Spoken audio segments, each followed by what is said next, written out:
आप सभी मित्रों का स्वागत है, पत्रकार मित्रों का। राज्य के 6 चरण के चुनाव हो चुके हैं। आज आप सबके बीच में हमारे यशस्वी, लोकप्रिय, दलित, शोषित, वंचित और माताओं का, बेटियों का सुरक्षा का ध्यान, उनके शिक्षा का ध्यान, उनके शादियों से लेकर जो राज्य की लोकप्रियता है, राज्य में लोकप्रियता है और सभी लोग स्वीकार कर रहे हैं और एक तरफा जनता जनार्दन का भी आशीर्वाद मिल रहा है। मैं अपने आदरणीय मुख्यमंत्री आदरणीय योगी आदित्यनाथ जी से आग्रह करूंगा कि हम सबसे, सभी पत्रकार मित्रों से सीधे संवाद करें। मित्रों, आज की इस विशेष पीसी में मैं अपने सहयोगियों, अपने प्रदेश के लोकप्रिय और कर्मठ अध्यक्ष श्री स्वतंत्र देव सिंह जी और मेरे दोनों वरिष्ठ सहयोगी श्री केशव जी अभी कुछ ही देर में इस पीसी को ज्वाइन करेंगे और दिनेश जी यहाँ पर मौजूद हैं।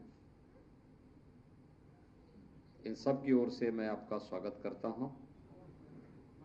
पीसी के उसमें काफी दिनों के बाद हम लोग संवाद कर पा रहे हैं, क्योंकि पिछले 2 महीनों के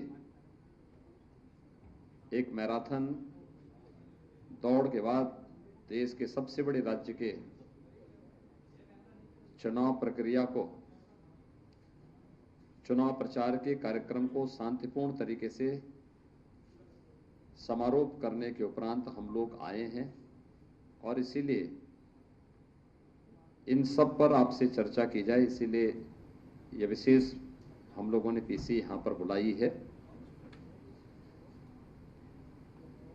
उत्तर प्रदेश में 2017 में जो आदरणीय प्रधानमंत्री जी के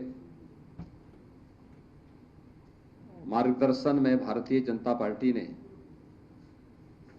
उस समय के राष्ट्रीय अध्यक्ष माननीय श्री अमित शाह जी के नेतृत्व में जो लोक कल्याण संकल्प पत्र जारी किया था, उसमें प्रदेश को दंगा मुक्त, भय मुक्त और एक सुरक्षित प्रदेश बनाने की जो बात की थी, विगत 5 वर्षों के दौरान उस पर हुए प्रभावी क्रियान्वयन का परिणाम शांतिपूर्ण तरीके से देश के सबसे बड़े राज्य का विधानसभा का चुनाव 6 चरणों का व्यतीत हो चुका है।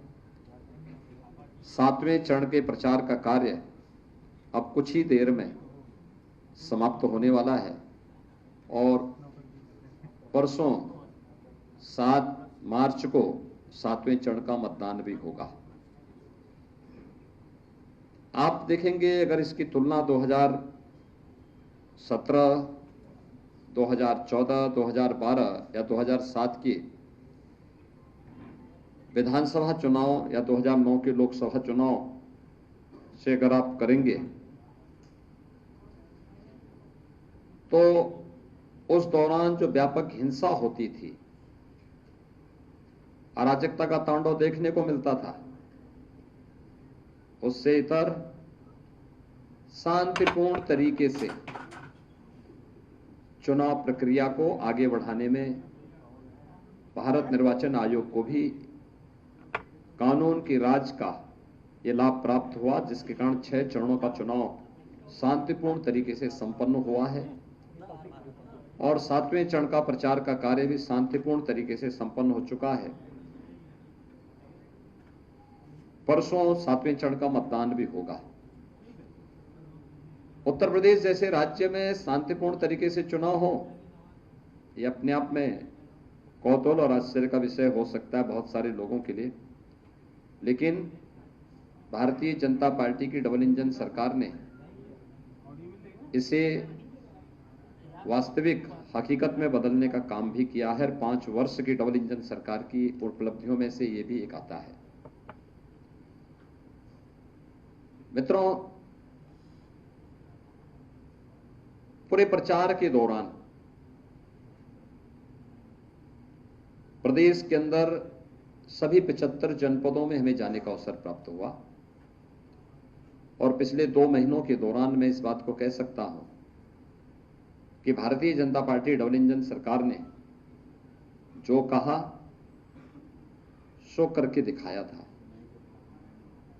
और जनमानस में जो अपार विश्वास है, सबका साथ, सबका विकास, सबका विश्वास और सबके प्रयास का, वह विधानसभा चुनाव प्रचार के दौरान भी प्रतिफलित होता हुआ दिखाई दिया है।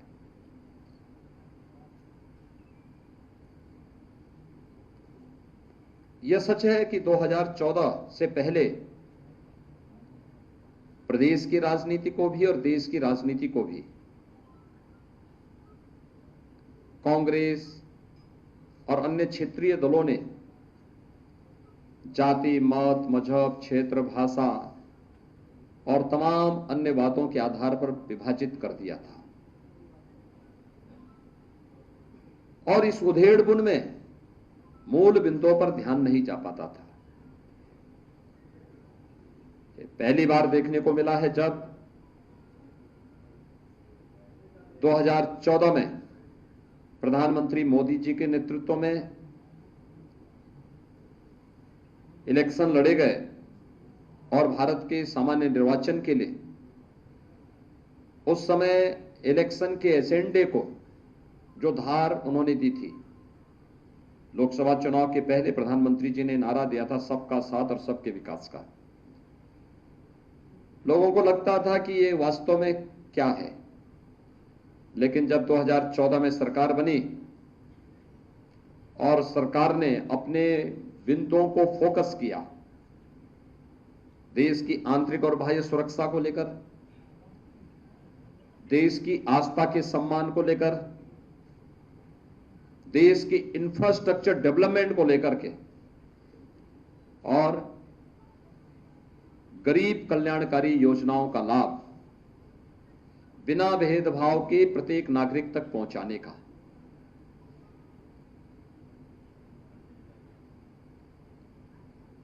देश का एजेंडा बदला है मोदी जी ने। जो जाति, मत, मजहब, क्षेत्र, भाषा और परिवार तक सीमित था, वह प्रधानमंत्री मोदी जी ने गांव, गरीब, किसान, नौजवान, महिलाएं और समाज के उन सभी उपेक्षित, दबे कुचले तबकों तक पहुंचाने का काम किया जो आजादी के बाद शासन की योजनाओं से वंचित थे, जो विकास की प्रक्रिया में पिछड़ गए थे और जिन्हें सरकार के सहयोग और सहारे की आवश्यकता थी, उन सबको ये संबल देने का काम प्रधानमंत्री मोदी जी के नेतृत्व में हुआ। आज उसका परिणाम भी देखने को मिला। ये सच है 2014 से 2017 के बीच, मार्च 17 के बीच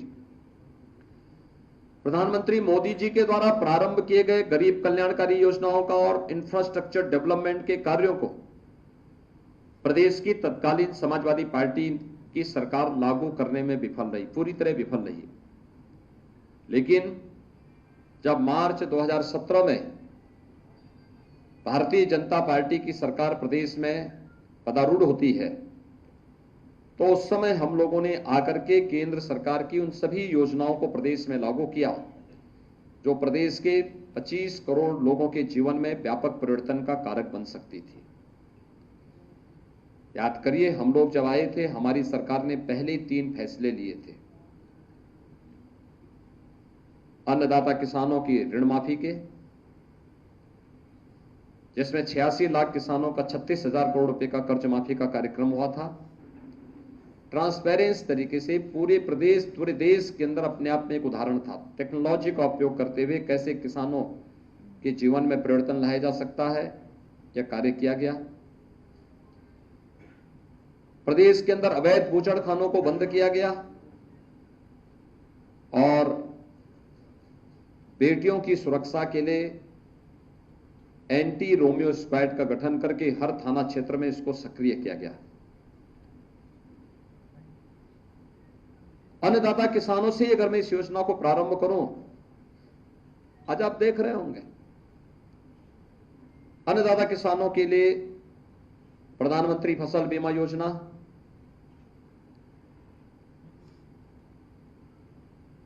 एमएसपी की घोषणा 1967 में हुई, लेकिन वास्तविक रूप से अन्नदाता किसानों को उनकी उपज का 1.5 गुना दाम मिल जाए, यह प्रधानमंत्री मोदी जी ने 2017-18 में लागू कराया।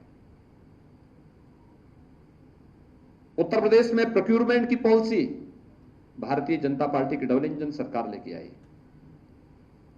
किसान की उपज को खरीदने के लिए कोई बिचौलिया नहीं होगा, कोई आड़ती नहीं होगा, किसान को उसकी उपज का दाम सीधे मिले, यह भी भारतीय जनता पार्टी की डबल इंजन सरकार ने किया। किसान को अपनी फसल को और कई फसल अपने खेत में उगा सके, इसके लिए प्रधानमंत्री कृषि सिंचाई योजना का उपयोग किया गया।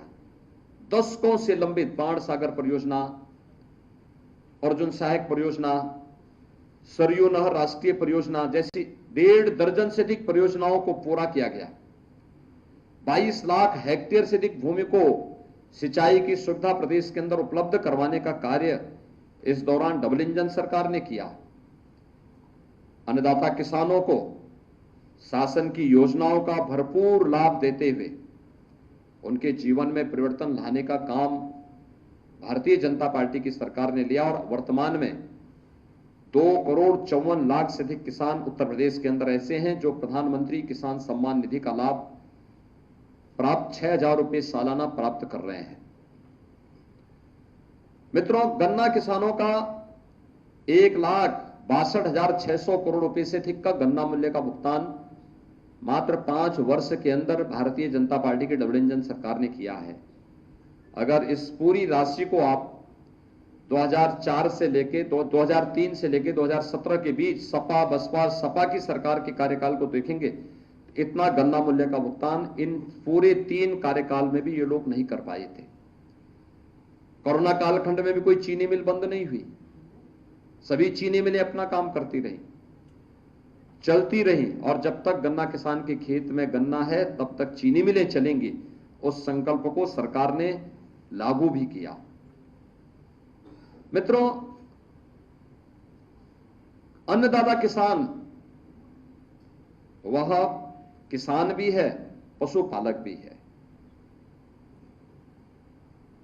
अवैध बूचड़खाने उनके सामने चुनौती थी। हमने आने के तत्काल बाद 2017 में अवैध बूचड़खाने बंद किए।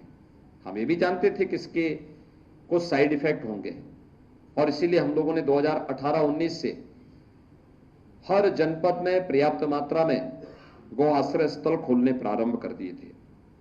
9 लाख गौवंश वर्तमान में गौ आश्रय स्थल में है। 3 प्रकार की योजनाएं हमारी इस संबंध में चल रही हैं। एक, सरकार के संरक्षण में बेसहारा गौवंश के संरक्षण की योजना। दूसरी, सेवक भागता योजना के अंतर्गत जो किसान बेसहारा गौवंश को अपने यहां ले जाकर के पालेगा, उसका पालन करेगा, पर गौवंश उसे 900 रुपये की राशि सरकार देती है और 4 गौवंश एक पशुपालक को देने की हम छूट देते को उसको अनुमन्य करते हैं। और तीसरी योजना कुपोषित परिवारों के लिए है, जिसमें बेसहारा गौवंश को जो गौ आश्रय स्थल से उन्हें उपलब्ध करवाने का कार्य किया जाता है और उसमें 900 रुपये हर गौवंश का उस परिवार को दिया जाता है। ब्याही हुई गाय देते हैं उस परिवार को। 9 लाख गौवंश की सेवा और उनके संरक्षण का कार्य इस रूप में हो रहा है। लेकिन आने वाले समय में यह कार्यक्रम और भी तीव्र गति से आगे बढ़े, यह एक योजना है और इसको लेकर के ऊर्जा के साथ उसे जोड़ना, ऊर्जा के साथ साथ प्राकृतिक खेती के लिए यूनियन बजट में पहली बार प्रावधान हुआ है, तो प्राकृतिक खेती को इसके साथ जोड़ने की कार्रवाई भी आगे बढ़ेगी। और इसलिए अन्नदाता किसानों के लिए डबल इंजन की भारतीय जनता पार्टी सरकार किस रूप में कार्य कर रही है, ये आप सबके सामने है। और अन्नदाता किसानों का पूरे इलेक्शन कैंपेन के दौरान जो भारतीय जनता पार्टी को समर्थन मिला, वह भी इस रूप में देखने को मिला। एंटी रोमियो स्क्वाड का गठन से लेकर के मिशन शक्ति के 3rd फेज के कार्यक्रम तक हमने 1st फेज से ही देखना शुरू किया कि प्रदेश की माताएं, बहनें, बेटियां,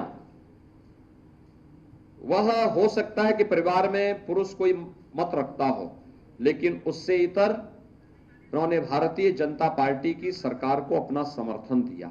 वे जाति, मत, मजहब, परिवार से ऊपर उठ करके भारतीय जनता पार्टी के पक्ष में उनका रुझान देखने को मिला और उन्होंने बड़ी मजबूती के साथ भारतीय जनता पार्टी के पक्ष में अपना समर्थन, अपना सहयोग और अपना आशीर्वाद दिया।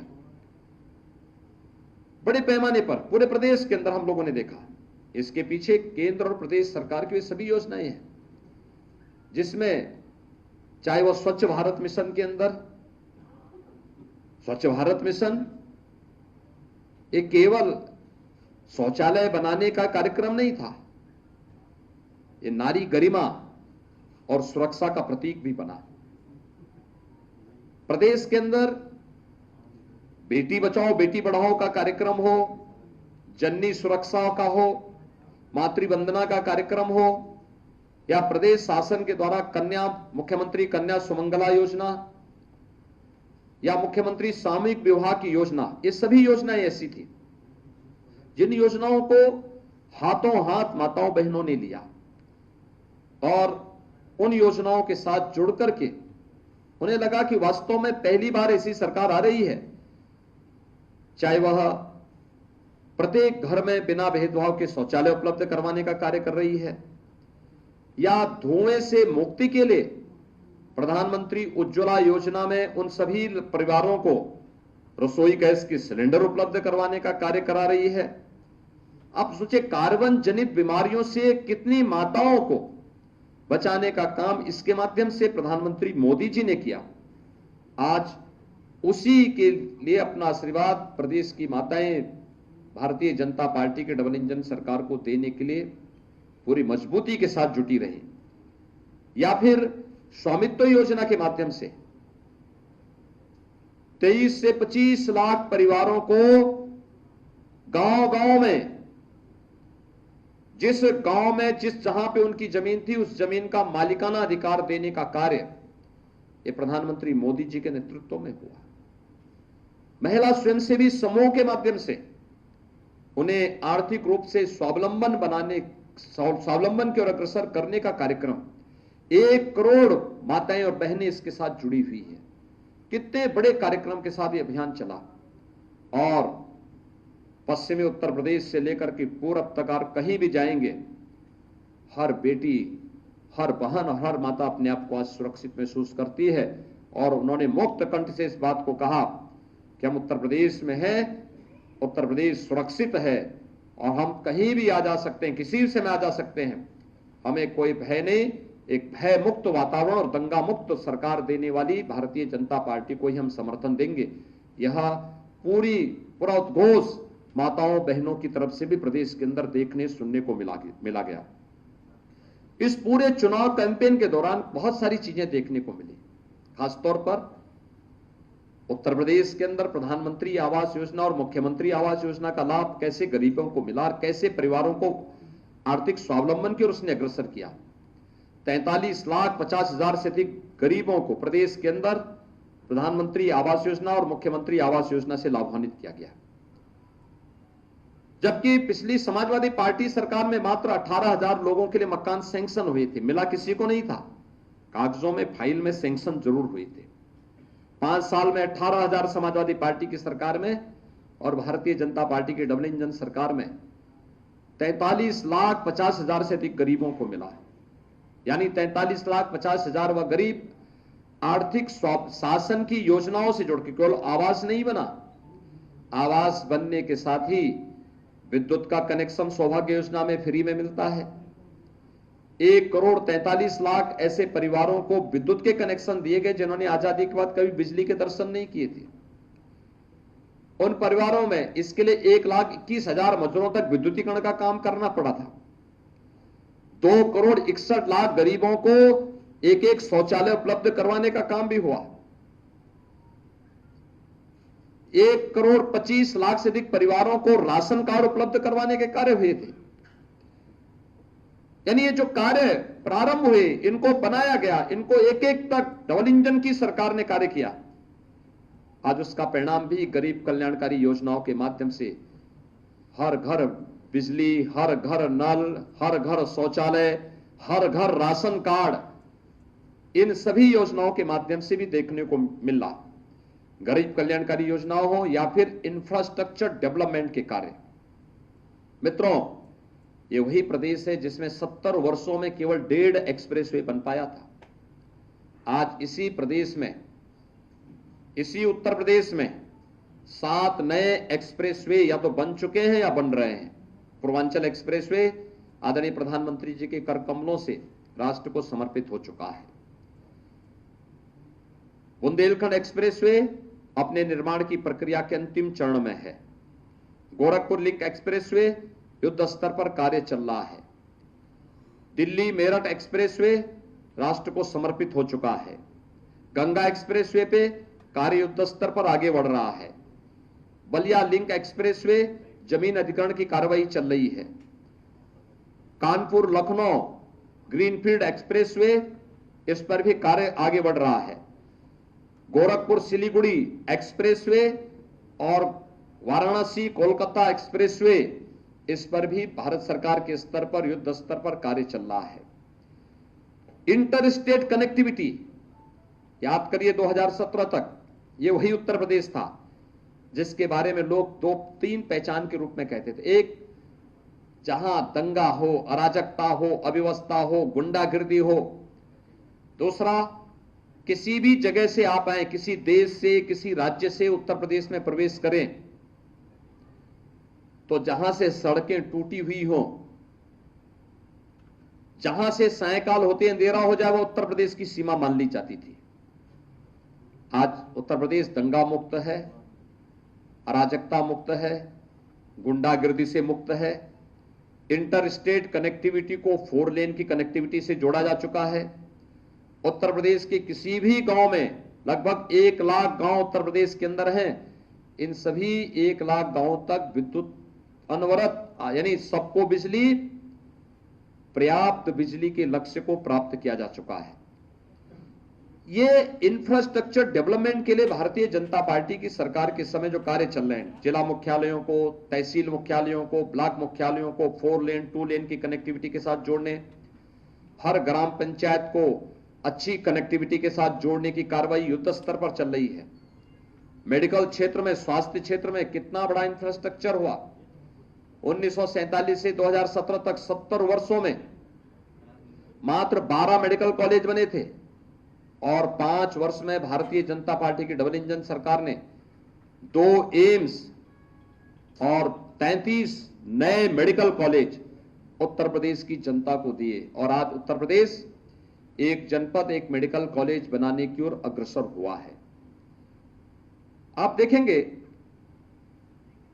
पूर्वी उत्तर प्रदेश में, जहां पर 7वें चरण में चुनाव होना है, सोनभद्र में मेडिकल कॉलेज का निर्माण हो रहा है। मिर्जापुर में मेडिकल कॉलेज इस सत्र में प्रारंभ हो चुका है। चंदौली में मेडिकल कॉलेज कार्य प्रारंभ हो चुका है। गाजीपुर में मेडिकल कॉलेज इस सत्र में प्रारंभ हो चुका है। जौनपुर में इस सत्र में मेडिकल कॉलेज प्रारंभ हो चुका है। भदोई मेडिकल कॉलेज बनाने की प्रक्रिया आगे बढ़ रही है। वाराणसी में एम्स के समकक्ष चिकित्सा संस्थान का निर्माण हो रहा है। अत्याधुनिक कैंसर संस्थान का शुभारंभ प्रधानमंत्री जी के करकमलों से वहां शुभारंभ हो चुका है। जौनपुर मेडिकल कॉलेज प्रारंभ हो चुका है। आजमगढ़ मेडिकल कॉलेज पहले से कार्य कर रहा है। मऊ में मेडिकल कॉलेज की प्रक्रिया आगे बढ़ रही है। यानी इन जनपदों में मेडिकल इंफ्रास्ट्रक्चर किस रूप में विकसित किया गया, जब हम लोग 2017 में आए थे, प्रदेश के अंदर उस समय 46 ऐसे जिले थे जहां पर कोई भी आईसीयू की सुविधा नहीं थी। 75 जनपदों में एक भी जनपद में लाइफ सपोर्ट एम्बुलेंसेस नहीं थी। आज उत्तर प्रदेश के हर जनपद में 75 के 75 जनपदों में 3 से लेकर के 7 लाइफ सपोर्ट एम्बुलेंस हर जनपद में खड़ी मौजूद मिलेगी। 46 जनपद थे जहां आईसीयू की कोई भी सुविधा नहीं थी। आज प्रदेश के सभी 75 जनपदों में सुविधा मिलेगी और कोरोना प्रबंधन आदरणीय प्रधानमंत्री जी के मार्गदर्शन और नेतृत्व में पूरे देश के अंदर इस कोरोना प्रबंधन को सबने देखा है। सीएफआर सबसे कम, रिकवरी सबसे बेहतर, पॉजिटिविटी रेट को एकदम नियंत्रित किया गया। आज उत्तर प्रदेश कोरोना प्रबंधन का एक मॉडल बना। थर्ड वेव कब आई कब गई कोई पता नहीं। हम लोग प्रदेश के अंदर 29 करोड़ वैक्सीन की डोजेस दे चुके हैं, 10.5 करोड़ कोविड टेस्ट करवा चुके हैं। यानी ये सभी देश के अंदर सबसे ज्यादा है, किसी भी राज्य से ज्यादा है। और कोविड कालखंड के दौरान फ्री में टेस्ट, फ्री में उपचार, फ्री में वैक्सीन और सबको वैक्सीन के साथ ही हर गरीब को कोरोना कालखंड के अंदर हर महीने 2 बार डबल डोज राशन की सुविधा उपलब्ध कराने का काम भी भारतीय जनता पार्टी की डबल इंजन सरकार ने किया। किसी भी महामारी का अब तक का इतिहास रहा है। आप 1000 वर्षों के एक महामारी के इतिहास को उठा करके देखेंगे, बीमारी से जितनी मौतें नहीं होती थी उससे कई गुना मौतें होती थी भूखमरी से। आज मैं कह सकता हूं कि हमारे उत्तर प्रदेश में भूख से कोई मौत नहीं होती। यह वही उत्तर प्रदेश है जहां 2016 में और जनवरी 17 में भूख से मौत के कई प्रकरण सामने आए थे। आज सबको राशन और प्रत्येक को राशन कार्ड हर एक उस परिवार को उपलब्ध कराया गया है। पर्याप्त मात्रा में 15 करोड़ लोगों को महीने में 2 बार राशन की सुविधा उपलब्ध करवाने का कार्य भारतीय जनता पार्टी की डबल इंजन सरकार कर रही है। मित्रों, कोरोना कालखंड में प्रवासी कामगार और श्रमिकों के लिए, निवासी कामगार और श्रमिकों के लिए कैसी व्यवस्था होनी चाहिए, उत्तर प्रदेश के मॉडल को सबने स्वीकारा है। और उस समय स्किल मैपिंग हो, उन्हें रोजगार के साथ जोड़ना हो, प्रदेश के अंदर ये सभी कार्यक्रम बहुत अच्छे ढंग से हुए। प्रदेश के अंदर युवाओं के बारे में जो कार्यक्रम हुए, यहां पर शिक्षा के क्षेत्र में जो अभूतपूर्व कार्य हुए, बेसिक शिक्षा के क्षेत्र में, माध्यमिक शिक्षा, उच्च शिक्षा, तकनीकी शिक्षा, वोकेशनल शिक्षा, ये सभी पे जो अभी अद्भुत कार्य हुए हैं, हर एक ओर इसकी सराहना हो रही है। उत्तर प्रदेश में नकल विहीन परीक्षा हो सके, एक कल्पना थी, आज हो रही है। 8 नए विश्वविद्यालय बनाए जा रहे हैं। ये किसी भी सरकार के कार्यकाल में सर्वाधिक राजकीय विश्वविद्यालय हैं। महाराज सुहेलदेव के नाम पे आजमगढ़ में विश्वविद्यालय का निर्माण हो रहा है। अलीगढ़ में राजा महेंद्र प्रताप सिंह जी के नाम पे विश्वविद्यालय की स्थापना का कार्य चल रहा है। सहारनपुर में मां स्वाकंबरी के नाम पर विश्वविद्यालय के निर्माण की कार्रवाई युद्ध स्तर पर आगे बढ़ रही है। प्रयागराज में डॉक्टर राजेंद्र प्रसाद जी के नाम पे लॉ यूनिवर्सिटी का निर्माण हो रहा है। लखनऊ में सरदेव अटल जी के नाम पर मेडिकल यूनिवर्सिटी का निर्माण हो रहा है। गोरखपुर में महायोगी गुरु गोरखनाथ के नाम पर आयुष विश्वविद्यालय का निर्माण हो रहा है। यानी युद्ध स्तर पर हर एक उस कार्य को प्रदेश सरकार, लखनऊ में पहली बार अपराध दुनिया के अंदर किस रूप में घटित हो रहे हैं, वह पुलिस के यानी पुलिस के मॉडर्नाइजेशन को से लेकर के पुलिस में भर्ती की पारदर्शी प्रक्रिया को आगे बढ़ाने को लेकर, और लखनऊ में और हर जोनल मुख्यालय पे एफएसएल लैब की स्थापना हो या लखनऊ में forensic police and forensic institute की स्थापना की कार्रवाई हो, यह सफलतापूर्वक भारतीय जनता पार्टी की डबल इंजन सरकार के दौरान हुआ। 5 लाख नौजवानों को सरकारी नौकरी उपलब्ध कराई गई। इस दौरान 2 करोड़ से अधिक नौजवानों को रोजगार, नौकरी और स्वतः रोजगार के साथ जोड़ने में भी भारतीय जनता पार्टी की डबल इंजन सरकार को अवसर मिला। हर गांव में बैंकिंग कॉरेस्पॉन्डेंट सखी, हर गांव में रोजगार सहायक की तैनाती, ये प्रदेश के अंदर युद्ध स्तर पर इन सभी कार्यक्रमों को आगे बढ़ाने का काम हुआ। इंफ्रास्ट्रक्चर डेवलपमेंट के साथ ही सुरक्षा का जो बेहतर माहौल प्रदेश के अंदर भारतीय जनता पार्टी की डबल इंजन सरकार ने दिया, आज उसके परिणाम भी हम सबके सामने हैं और हम लोग इसको देख सकते हैं कि इसका परिणाम प्रदेश में व्यापक निवेश के रूप में हुआ। लगभग 3,66,000 करोड़ रुपए से अधिक का निवेश प्रदेश के अंदर इन 5 वर्षों के अंदर हुआ। खासतौर पर 2 वर्ष तो कोविड प्रबंधन में हमारे बीते, लेकिन उस सब के बावजूद बिना रुके, बिना थके, बिना डिगे और बिना झुके सरकार अपने कार्यक्रमों को निरंतर आगे बढ़ाती रही और आज उसका परिणाम हमें देखने को मिला। व्यापक रोजगार का सृजन हुआ। परंपरागत हस्तशिल्पियों को आगे बढ़ाने के लिए विश्वकर्मा श्रम सम्मान के माध्यम से, परंपरागत उद्यम को बढ़ावा देने के लिए एक जनपद एक उत्पाद, 1 डिस्ट्रिक्ट 1 प्रोडक्ट की कार्य योजना को आगे बढ़ा करके श्रमिकों के लिए अटल आवास, उनके बच्चों के लिए अटल आवासीय विद्यालय में अत्याधुनिक शिक्षा की व्यवस्था के लिए प्रदेश के 3 करोड़ से अधिक श्रमिकों को सामाजिक सुरक्षा और 5 लाख रुपए की उन्हें आयुष्मान भारत और मुख्यमंत्री जन आरोग्य योजना में स्वास्थ्य बीमा का कवर उपलब्ध कराने का कार्य Bharatiya Janata party double engine सरकार ने प्रदेश के अंदर किया। पटरी व्यवसायियों के बारे में पहली बार किसी सरकार ने सोचा। लगभग 8 करोड़ पटरी व्यवसायी प्रधानमंत्री स्वनिधि योजना के साथ जुड़े और उन्हें इंटरेस्ट फ्री लोन 10,000 का लोन देने की व्यवस्था उपलब्ध कराई गई और उनके जीवन में व्यापक परिवर्तन लाने का कार्य इनके माध्यम से किया गया। भारतीय जनता पार्टी की डबल इंजन सरकार के द्वारा विभिन्न क्षेत्रों में किए गए कार्यों का परिणाम इस पूरे इलेक्शन कैंपेन के दौरान भी देखने को मिला। हर व्यक्ति इस बात को स्वीकारता था कि सुरक्षा की बेहतर माहौल हुआ है, हमें भी बिजली मिल पा रही है, भेदभाव नहीं होता है, हमें भी राशन मिल रहा है, कोई भेदभाव नहीं होता है।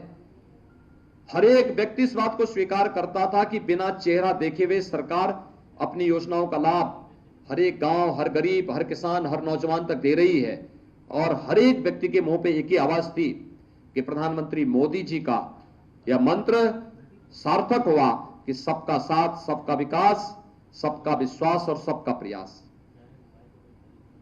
आस्था को व्यापक सम्मान दिया गया। अयोध्या में दीपोत्सव का आयोजन हो या अयोध्या में राम जन्मभूमि पर भगवान राम के भव्य मंदिर के निर्माण का कार्य, काशी में देव दीपावली हो या फिर काशी विश्वनाथ धाम का भव्य स्वरूप, प्रयागराज में भव्य और दिव्य कुंभ हो या फिर प्रयागराज की कायाकल्प, मथुरा, वृंदावन, बरसाना को तीर्थ स्थल के रूप में स्थापित करके ब्रज तीर्थ विकास परिषद के माध्यम से उनके चतुर्दिक विकास का हो या फिर संत रविदास जी के शीर गोवर्धन के सुंदरीकरण का कार्य, महर्षि वाल्मीकि के लालापुर के सुंदरीकरण का कार्य या फिर श्रृंगवेरपुर में निषाद राज के किले के सुंदरीकरण और उसको भव्य स्मारक के रूप में देकर के भगवान राम और निषाद राज के मिलन का एक भव्य प्रतिमा वहां स्थापित करने की कार्रवाई, ये सभी कार्य भारतीय जन या फिर महाराज सुहेल देव का भव्य स्मारक बहराइच में बनाने की कार्रवाई, भारतीय जनता पार्टी की डबल इंजन सरकार ने हर दिशा में कार्य किया है और आज उसका परिणाम भी हम सबको इस पूरे चुनाव इलेक्शन कैंपेन में देखने को मिला। जातिवाद की दीवारें टूटी है, परंपरागत वंशवाद और परिवारवाद की राजनीति वाले पूरी तरह विफल हुए हैं। प्रदेश में राष्ट्रवाद, विकास और सुशासन के मुद्दे पर, सुरक्षा के मुद्दे पर प्रदेश की जनता जनार्दन ने 6 चरणों में भारतीय जनता पार्टी के पक्ष में मजबूती के साथ खड़े होकर के अपना समर्थन और अपना आशीर्वाद दिया है। 7वें चरण में भी यही ट्रेंड बनेगा, कोई संदेह नहीं होगा, क्योंकि यह जो ट्रेंड फर्स्ट यानी पहले चरण से प्रारंभ हुआ, यह लगातार आगे चल रहा है। और मैं विश्वास के साथ इस बात को कह सकता हूं कि जब ये 7 चरणों के चुनाव संपन्न होंगे, 10 मार्च को परिणाम आएगा, आप एक बार फिर देखेंगे 80% सीटें भारतीय जनता पार्टी अपने सहयोगियों के साथ विजयी बना करके प्रचंड बहुमत की सरकार प्रदेश के अंदर बनाएगी और 20% में विपक्ष आपस में बंटवारा करेगा। विपक्ष के पास कोई मुद्दा इस चुनाव में नहीं था। वे लोग महापुरुषों का अपमान करते थे। जब हम राष्ट्र नायक लौह पुरुष सरदार वल्लभ भाई पटेल का सम्मान दिवस मना रहे थे राष्ट्रीय एकता दिवस के रूप में, तो विपक्ष जिन्ना का गुणगान कर रहा था। जब हम लोग अपने युवाओं को टैबलेट स्मार्टफोन दे रहे थे, 1 करोड़ युवाओं को टैबलेट स्मार्टफोन दे रहे थे, तब विपक्ष पाकिस्तान का गुणगान गा रहा था। और इसलिए मित्रों, जनता जान चुकी है कि विपक्ष की संवेदना विकास के लिए नहीं, अन्नदाता किसान के प्रति नहीं, अपने ऊर्जावान नौजवानों के प्रति नहीं,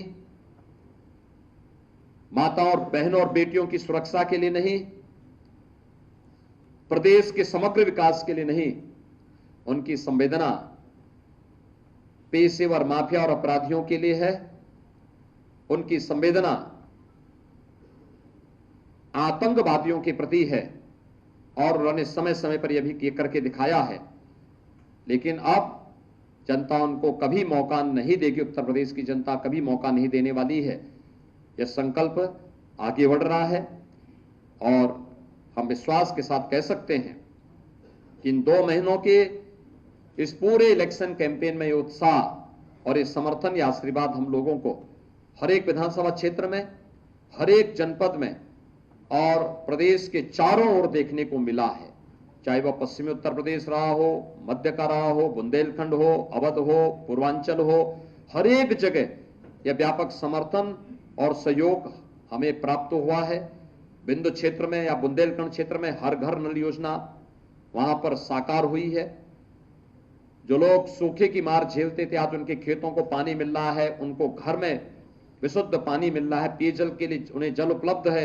ये सभी कार्रवाई हो रही है और मैं विश्वास के साथ कह सकता हूं कि भारतीय जनता पार्टी प्रधानमंत्री मोदी जी के नेतृत्व और उनके मार्गदर्शन में 10 मार्च को फिर से डबल इंजन की सरकार प्रदेश में पदारूढ़ होगी और प्रचंड बहुमत के साथ भारतीय जनता पार्टी सरकार बनाने में सफल होगी। मुझे यही आप सबसे कहना था इस पूरे चुनाव कैंपेन के बारे में। लेकिन जो सबसे बड़ी बात है कि 6 चरणों के चुनाव शांतिपूर्ण तरीके से हुए हैं। ये प्रदेश सरकार के द्वारा बनाई गई कानून का राज, उसका एक उदाहरण है। आप सबका एक बार फिर से धन्यवाद, अभिनंदन, बहुत बहुत धन्यवाद जी।